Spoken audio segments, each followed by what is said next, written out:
السلام عليكم، نتمنى تكونوا بخير وعلى خير. وكيف غادي مع الصيام؟ نتمنى ان شاء الله تكونوا كدوزوا هذه الايام الاولى بخير وعلى خير، والله يتقبل منا ومنكم الصيام والقيام والصلاه والدعاء ان شاء الله يا رب الحبيب.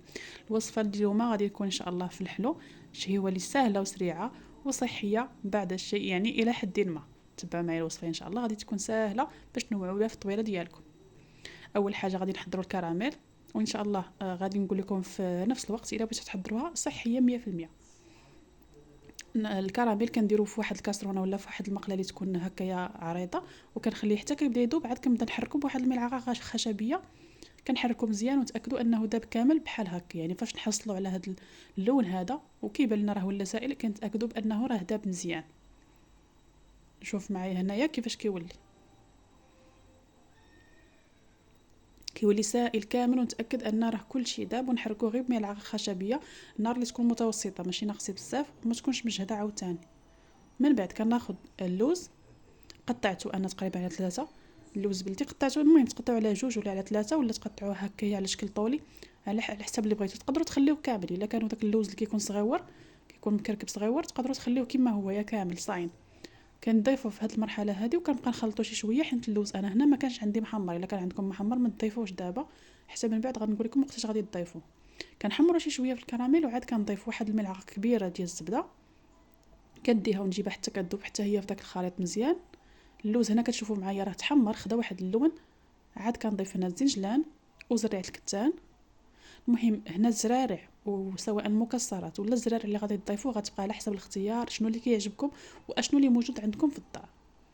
من بعد كنضيف واحد حفنه هنا ديال الزريعه ديال القرعه، تقريبا نفس القياسات من كل حاجه. حفنه ديال الزنجلان، حفنه ديال زريعه القرعه، وحفنه ديال زريعه الكتان، وحفنه ديال الكوك. جوز الهند مبشور، جوز الهند كنضيفهم كاملين. كما قلت لكم الا كان عندكم اللوز محمر تضيفوه كامل، هو وزريعه الكتان، الزنجلان، الزريعه ديال القرعه، وهذاك المكونات كاملين نضيفوهم كاملين في مره واحده. كنديوهم غير شي شويه ونجيبوهم. من بعد ما كنكونوا ضفنا الزبده، وكنضيف واحد الكاس ديال الحليب، ضفت فيه ملعقه ديال النشا. والا كانت عندكم الكريمه السائله تقدروا تعوضوا هذا الكاس بالكريمه السائله، ما كانش غادي تديروا كما درت انا. صافي هنا في هذه المرحله غادي نكونوا سالينا، وغادي نبقى نديه ونجيب حتى يتلبسوا داك المكونات كاملين بداك الكراميل، وكينشف ليا ما يبقاش سائل بزاف وكيتلبسوا. وضروري تبقاو معاه في التحراك باش ما يلصقش لكم من التحت.